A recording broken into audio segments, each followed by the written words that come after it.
everybody. Welcome back to another episode of Small Business 101 here on Our About You. You gotta say it with more enthusiasm than that. This is the highlight of people's week. I almost just did, hey everybody, and Hey everybody! Welcome back. Another episode of Small Business 101. If this was my office, I would have, but I didn't want to get AP's office. I don't care about that at all. All right. What we're talking about today is how to run an effective meeting, right? Yep. I hate meetings. I hate bad meetings, I should say. Yeah, everyone does. They go on too long. Sometimes you meet with nothing to say. Yeah, the worst is everyone's probably been into a meeting where you just walk in and there's like no real Structure. I mean, I've done meetings like this just because I experience everyone's done it. I mean, it's just like, so, Yeah. yeah. What are we talking about today? You have like one point you think you need to meet, you say it, and you're like, Well, that's all, folks. yeah. It's an awkward feeling on both ends of that spectrum. So we thought it'd be a great topic to talk about how to run an effective meeting. I mean, I guess when you think about it, like looking back after like doing some research on it, you actually have to put some work into running a meeting. Yeah. You can't just say, well, let's hold a meeting. Let's figure it out when we get there. Show up at 2 and not have any pre-work done, because I guess that's how you end up with a bad meeting. Yeah. No pre-work. Emily has a fun fact here.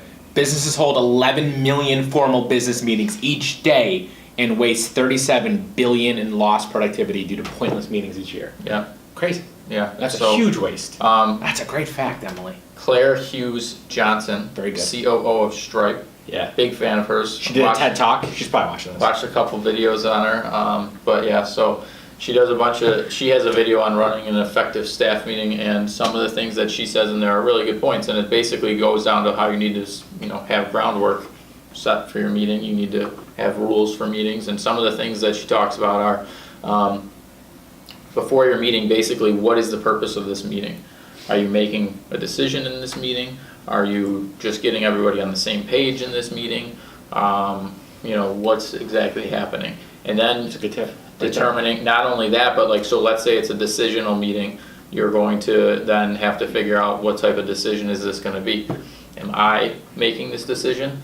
Am I making this decision myself and just getting everyone else's input and opinion, but ultimately it's my decision? Is it going to be like a vote, majority rules? Is it going to be everyone needs to agree, or the decision's not going to be made? So you go into break it down very, very, objectively and say this is what has to happen, this is how it's happening. And then you show that to everybody and everyone's aware of it beforehand, and then you get in the meeting and it's like a step-by-step basically. So all this happens before the meeting, but you would show it to people in the meeting and saying, here's what we're doing. You give it to them before. You send it to them a couple hours or a couple days before the meeting, probably depending on the severity or importance of the meeting.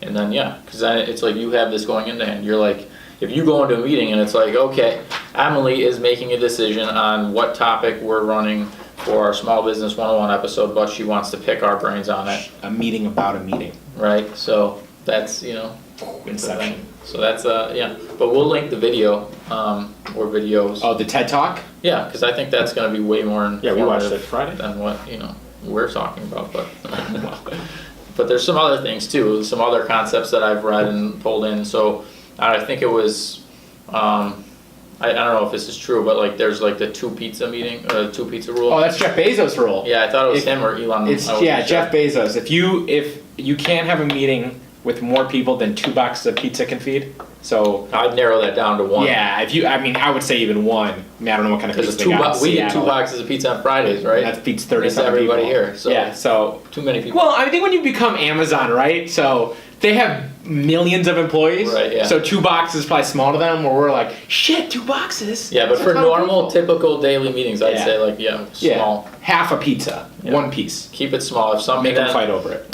If you're not directly contributing to the meeting, there's no reason to be there. Just leave. If that's something I think that's aggressive. I don't need to be here. See you guys later. Yeah, Elon Musk does that apparently.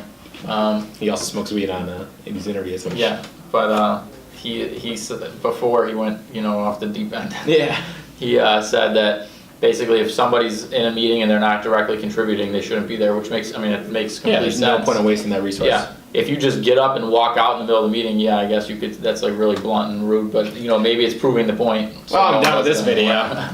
So making sure everybody that's in a meeting is contributing. because if they're not, like, yeah, there's no So point.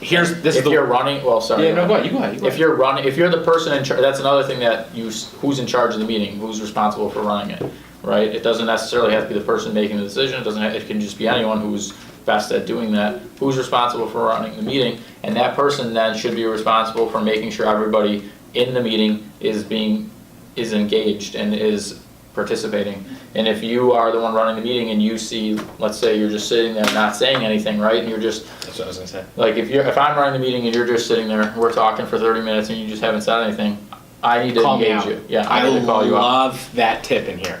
Like, Yeah. because I'm actually one of these people sometimes. I don't like to talk a lot. I know everyone's sitting here going crap. But when like a large meeting, I don't like to talk that much. Uh-huh. But like there's always those people in the crowd that like don't say anything and like they have thoughts. Like sometimes you gotta just engage them. People just don't like to talk out loud, so Right. engage them. Yeah, and if it's What do you think? intimidating, if, you know, You know what I'm. What do you think? We always do it to you. What are you thinking, Alex? well, it's intimidating if you're in like a big meeting and if you're like new to the company maybe, and you're just like, I'm not gonna Yeah. just interject, but I have a really great idea. Like that, I've done that before. I'd be in a big group of people and I'll just, I want to say something, but I'm just not gonna say something. Yeah, that's But like if somebody engages me and they're like, then I'm gonna say it, so. that's like it's- introverts for Exactly, extroverts. she goes into like understanding, that's why the TED Talk's great, is that she goes into like, you need to understand what, who everybody is. Yeah. And how they communicate and their tendencies so that you can know, okay, I know Spencer's an introvert. You think? No, you're not, but, let's say you are, if I know you are before the meeting, I know to actively engage you Yes. during the meeting. Yes. right? If I know who you are Duct really, tape and you're my just mouth. like, da da da. Duct tape my mouth. Then I know I don't have to, Yeah. but, yeah. And it's important to know you do all of this before the meeting. So all this goes into the prior before the meeting. So when you have that meeting, it's boom. Right, quick, wham bam. Another tip The Directly. tips keep coming. from Raphael, project manager. Oh, That's okay. Is this the awesome. standing? Yeah. Yeah. So we have, the development team has daily meetings, and normally, obviously we have an office in Brazil, we have an office here. Obviously. They do it over Slack, so normally when you're on Slack, you're just sitting there in front of your computer. When you're in front They of your do a computer. call though, right? Yeah, It's they not- do yeah. a big call, so, what ended up happening is a lot of people were, because, you're just at Yeah, your they're own sitting computer. there listening. Yeah, so you're like kind of half reading Reddit or half, watching a YouTube video and half paying attention to the meeting. So what they started to do was they had standing meetings. You had to stand up and you can't be on your computer except you just have your headset on. We should do that for the release reviews. Yeah, it forces you to Yeah. contribute. Or it forces you to pay attention rather than sit, because you can't just stand. I gotta be honest, I do it. Yeah, Like Everyone does. Even if you're sitting at your desk, like especially doing those release reviews, and something happens, you're gone for 15 minutes, right? So obviously it's easier when everyone's in the same room, but in this scenario, right? Like I'm distracted, there's things in my face, like a phone call comes in or whatever, right? Like you need to focus on what you're doing. So I think we should do standing at the next release review. there you go. So Raphael, Tell Raf. I'm on. This team. Yeah. But that's it. Any other pro tips for the folks at home? That's it. My last one. Last pro tip: subscribe. There you go. Subscribe for some great advice. More content. And we'll link the videos below. And thanks for watching. See you next week. See ya. We out.